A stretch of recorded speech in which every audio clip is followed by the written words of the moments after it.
Shalom, selamat pagi Bapak Ibu dan saudara-saudari yang dikasihi oleh Tuhan Yesus Kristus. Puji dan syukur kita panjatkan kehadirat Tuhan ya, karena begitu besar kasih setianya telah membangunkan kita di pagi yang indah ini, di awal hari yang baru. Mari kita bersama-sama datang kepadanya Bapak Ibu saudara-saudari, membuka hati kita untuk disapa oleh firman-Nya. Mari kita berdoa. Pencipta pagi yang baru dan sumber kehidupan kami, terima kasih atas hari yang baru yang Kau berikan sebagai kesempatan bagi kami untuk kembali memuliakan nama-Mu.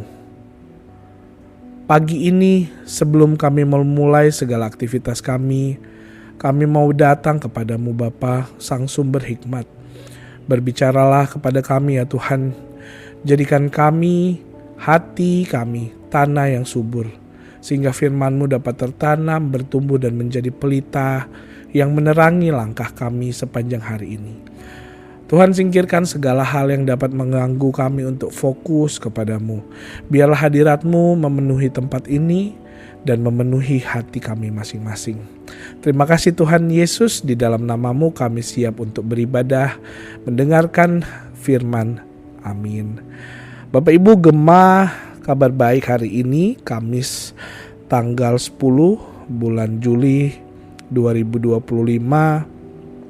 diambil dari Kisah Para Rasul 23 ayat 12 sampai 22. Saya akan membacakan bagian ini dari LAI, diberikan perikop komplotan orang-orang Yahudi.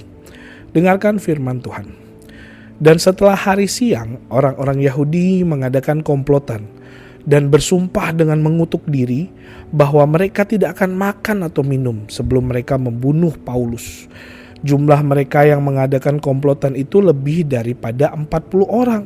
Mereka pergi kepada imam-imam kepala dan tua-tua bangsa Yahudi dan berkata, "Kami telah bersumpah dengan mengutuk diri bahwa kami tidak akan makan atau minum sebelum kami membunuh Paulus. Karena itu hendaklah kamu bersama-sama dengan Mahkamah Agama menganjurkan kepada kepala pasukan supaya ia menghadapkan Paulus lagi kepada kamu, seolah-olah kamu hendak memeriksa perkaranya lebih teliti. Dan sementara itu kami sudah siap sedia untuk membunuh dia sebelum ia sampai kepada kamu. Akan tetapi kemenakan Paulus, anak saudaranya perempuan, mendengar tentang penghadangan itu. Ia datang ke markas dan setelah diizinkan masuk, ia memberitahukannya kepada Paulus.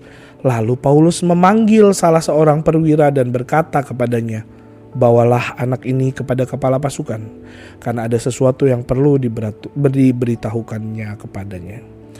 Perwira itu membawanya kepada kepala pasukan dan berkata, "Paulus, orang tahanan itu, memanggil aku dan meminta supaya aku membawa anak muda ini kepadamu, sebab ada yang perlu diberitahukannya kepadamu." Maka kepala pasukan itu memegang tangan anak muda itu lalu membawanya ke samping dan bertanya, "Apakah yang perlu kau beritahukan kepadaku?" Jawabnya, "Orang-orang Yahudi telah bersepakat untuk meminta kepadamu supaya besok engkau menghadapkan Paulus lagi ke Mahkamah Agama, seolah-olah mahkamah itu mau memperoleh keterangan yang lebih teliti daripadanya. Akan tetapi janganlah engkau mendengarkan mereka, sebab lebih daripada 40 orang dari mereka telah siap untuk menghadang dia. Mereka telah bersumpah dengan mengutuk diri bahwa mereka tidak akan makan atau minum sebelum mereka membunuh dia. Sekarang mereka telah siap sedia dan hanya menantikan keputusanmu." Lalu kepala pasukan menyuruh anak muda itu pulang dan memerintahkannya kepadanya, "Jangan katakan kepada siapapun juga bahwa engkau telah memberitahukan hal ini kepadaku." Bapak Ibu, sedemikian jauh pembacaan firman. Di dalam Gema Kabar Baik yang diambil dari santapan harian ini diberi judul oleh santapan harian adalah Tuhan Selalu Punya Cara. Bapak Ibu, Paulus yang sudah menjadi tahanan tetap dianggap sebagai ancaman oleh orang-orang yang dipenuhi kebencian. Tanpa henti, komplotan orang Yahudi terus mencari strategi agar Paulus bisa dihukum mati. Strategi yang mereka persiapkan dengan sembunyi-sembunyi kali ini adalah sumpah. Mereka bersumpah tidak akan makan dan minum sebelum mereka membunuh Paulus dengan tangan mereka sendiri.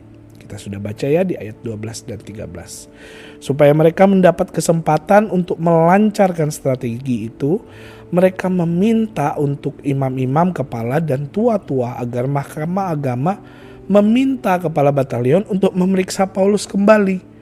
Nah, pada saat itulah mereka akan beraksi. Apa yang bisa Paulus lakukan? Dia berada di dalam tahanan dan dia tidak tahu apa-apa tentang strategi yang dirancang oleh para pembenci di luar sana. Namun, dalam ketidaktahuan Paulus, Tuhan tahu segalanya.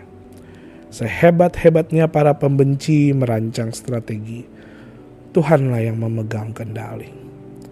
Keponakan Paulus mendengar apa yang mereka rancangkan, sehingga dia dapat memberitahukan hal itu kepada Paulus, lalu kepada kepala batalion. Apa yang terjadi bisa tampak seperti kebetulan, tetapi pastilah tidak terlepas dari cara Tuhan melindungi Paulus. Nah, Bapak Ibu, kisah ini menjadi cerminan bahwa apapun yang orang rancangkan bagi kita, sebaik apapun mereka mengatur strategi untuk menjatuhkan kita, Tuhan selalu punya cara untuk melindungi kita. Ada amin ya Bapak Ibu di situ. Kita tidak tahu apa saja yang akan terjadi di dalam hidup kita, bukan? Entah baik atau buruk yang akan kita alami nantinya, namun asal Tuhan melindungi kita, amanlah kita. Dialah Allah yang Maha Tahu, yang tahu segalanya Bapak Ibu, termasuk kebencian yang ada di dalam hati para pembenci dan strategi yang dibuat di dalam pikiran mereka untuk menyerang kita. Dialah sang sutradara besar dari hidup kita, yang mampu menghadirkan orang yang tepat di tempat dan waktu yang tepat untuk menolong kita. Bagian kita bukan meringkuk ketakutan, tapi menjalankan panggilannya bagi kita dengan sebaik-baiknya. Bapak Ibu, sedemikian jauh perenungan hari ini. Kiranya kebenaran dari Tuhan bisa menjadi berkat untuk menjalani hari ini, sehingga Bapak Ibu bisa menjadi firman yang terbuka, garam dan terang buat dunia. Mari Bapak Ibu kita berdoa. Bapa kami yang Maha Kuasa, yang kami sembah di dalam nama Tuhan Yesus Kristus, kami mengucap syukur untuk firman-Mu yang hidup telah kami renungkan pada subuh ini. Kami melihat betapa Engkau adalah Allah yang berdaulat, yang tangannya tidak pernah kurang panjang untuk menyelamatkan, dan yang rencananya tidak dapat digagalkan oleh komplotan sekuat apapun. Seperti Engkau telah melindungi hamba-Mu Paulus dari niat jahat, kami pun memohon perlindungan-Mu atas hidup kami hari ini. Jauhkanlah kami dari setiap rancangan si jahat, dari fitnah, dari kebencian, dan dari segala sesuatu yang tidak berkenan kepadamu. Ya Tuhan, ajari kami untuk memiliki kepekaan seperti keponakan Paulus. Beri kami telinga yang mendengar bisikan Roh-Mu dan keberanian untuk bertindak benar di waktu yang tepat. Pakailah kami ya Tuhan, bahkan dalam keterbatasan dan kesederhanaan kami, untuk menjadi alat di dalam tangan-Mu demi menyatakan kebenaran dan keadilan-Mu. Jangan biarkan kami tinggal diam dalam ketakutan. Saat kami akan melangkah menjalani hari ini, kami serahkan seluruh aktivitas kami ke dalam tangan pemeliharaan-Mu.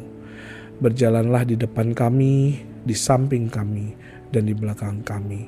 Inilah permohonan kami Bapa. Kiranya kasih karunia dari Tuhan kita Yesus Kristus, kasih setia dari Allah Bapa, dan persekutuan yang manis dari Roh Kudus menyertai dan memberkati kita sekalian dari saat ini sampai selama-lamanya. Di dalam nama Tuhan Yesus kami berdoa. Amin.